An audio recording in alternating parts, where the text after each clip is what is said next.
प्यारे बच्चों, क्लास 6 की साइंस की क्लास में आप सभी का एक बार फिर से स्वागत है बच्चों। और हम पढ़ रहे थे इकाई 11 मापन। बच्चों, मापन चैप्टर हम लोगों ने कंप्लीट कर लिया है, पढ़ लिया है और समझ लिया है कि इसकी आवश्यकता क्यों है, उसमें कौन कौन सी पद्धतियाँ प्रयुक्त होती हैं, लंबाई, द्रव्यमान, समय व ताप का मापन हम किस तरीके से करते हैं, क्षेत्रफल को कैसे नापा जाता है ना, और आयतन कैसे नापते हैं, और मापन के लिए विभिन्न उपकरणों का प्रयोग जो किया जाता है उनके बारे में भी हम चर्चा पहले की वीडियो क्लासेस में कर चुके हैं बच्चों। अगर आपने अभी तक नहीं देखे हैं तो चैनल की प्लेलिस्ट में जा कर के देख सकते हैं। और बच्चों, इसके अभ्यास प्रश्नों को करना हम लोगों ने स्टार्ट कर दिया था। प्रश्न नंबर 4 तक के प्रश्न हम लोग हल कर चुके हैं। आज हमें स्टार्ट करना है बच्चों प्रश्न नंबर 5 से। तो 5वां प्रश्न है, 5वां 2 खंड है इसके, का और खा। इसमें से का जो दिया है, किसी वस्तु में उपस्थित द्रव्य की मात्रा को क्या कहते हैं ना। और तो अगर कोई वस्तु है उसमें उपस्थित द्रव्य की मात्रा को उसका आयतन कहा जाता है। तो इसका उत्तर इस तरीके से लिखिएगा बच्चों। इसका उत्तर बच्चों लिखिएगा, किसी वस्तु में उपस्थित द्रव्य की मात्रा को आयतन कहते हैं। ठीक है, नेक्स्ट प्रश्न देखते हैं बच्चों, क्या है। ठोस तथा द्रव का आयतन मापने के लिए कौन से मात्रक प्रयुक्त होते हैं। तो बच्चों, ठोस का जो आयतन हम मापते हैं वो घन मीटर में नापते हैं, और जो द्रव है उसका मापन जो है हम चूँकि द्रव लिक्विड फॉर्म में है तो उसके लिए जो है मापने के लिए बच्चों आपने देखा होगा कि हम लीटर का प्रयोग करते हैं ना। एक दूध वगैरह लेते हैं तो उसके लिए जो दूध वाला आता है तो वो 1 लीटर लिया रहता है और उसमें वो दूध नाप करके देता है। तो लिक्विड नापने के लिए किसका प्रयोग किया जाता है, या द्रव का आयतन नापने के लिए लीटर का प्रयोग किया जाता है। और इस प्रश्न का उत्तर इस तरीके से लिखिएगा बच्चों, ठोस का आयतन मापने के लिए घन मीटर तथा द्रव का आयतन मापने के लिए लीटर प्रयुक्त होता है। जो प्रश्न में पूछा गया केवल आपको उतना ही उत्तर लिखना है। आगे बढ़ते हैं नेक्स्ट प्रश्न की ओर। अगला प्रश्न है बच्चों 6वें का समय मापन में विराम घड़ी का प्रयोग या उपयोग कब किया जाता है। तो बच्चों, विराम घड़ी का जो प्रयोग है वो 2 समय के अंतरालों के बीच के अंतर को नापने के लिए किया जाता है। जैसे कोई मान लीजिए कोई धावक दौड़ रहा है ना, तो या खेल कूद है, तो उसमें सही माप करने के लिए समय का इसका प्रयोग विराम घड़ी का प्रयोग किया जाता है। स्टॉप वॉच बोलते हैं इसको। और प्रयोगशाला में भी बच्चों प्रयोग का प्रेक्षण लेने के लिए जो है वो विराम घड़ी का प्रयोग किया जाता है। ठीक है, और आगे बढ़ते हैं। इसका देखिए, इस प्रश्न का उत्तर क्या लिखिएगा।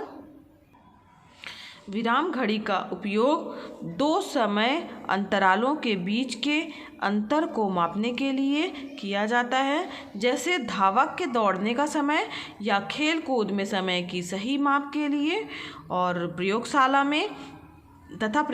में प्रयोग का प्रेक्षण लेने में किया जाता है। ये इसका उत्तर होगा। ठीक है, आगे बढ़ते हैं नेक्स्ट प्रश्न की ओर।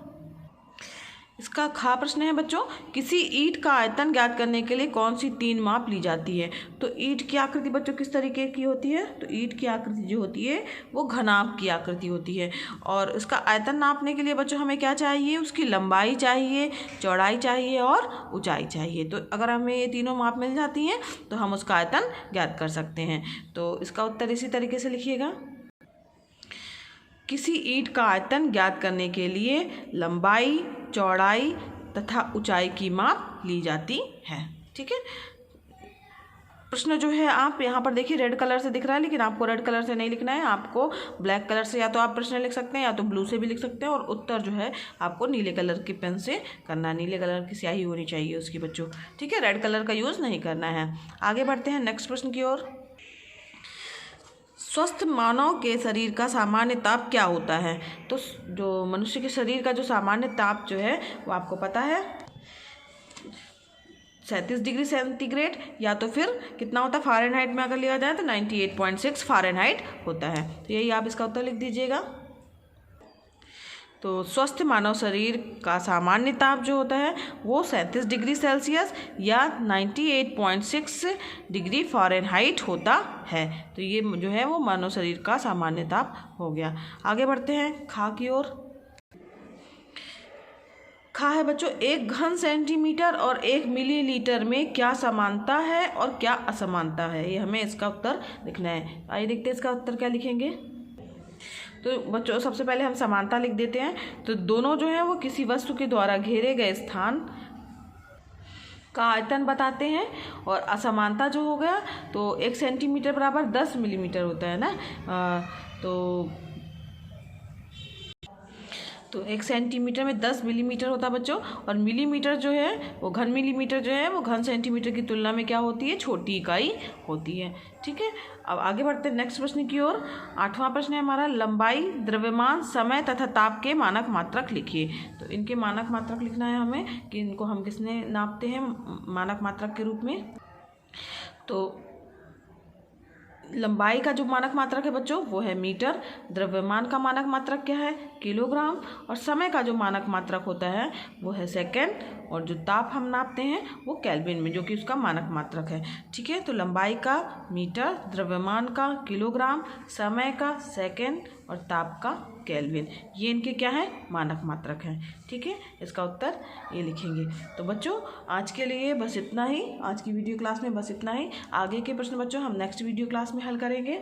अगर बच्चों पढ़ाना पसंद आ रहा हो तो वीडियो को लाइक कीजिएगा, चैनल पर नए हैं तो चैनल को सब्सक्राइब कीजिए, और ये वीडियो क्लासेस बच्चों एकदम फ्री हैं, तो आप भी इसका लाभ लीजिए, दूसरे बच्चों को भी शेयर कीजिए ताकि वो भी इसका लाभ ले सकें। धन्यवाद बच्चों, मिलते हैं नेक्स्ट वीडियो क्लास में।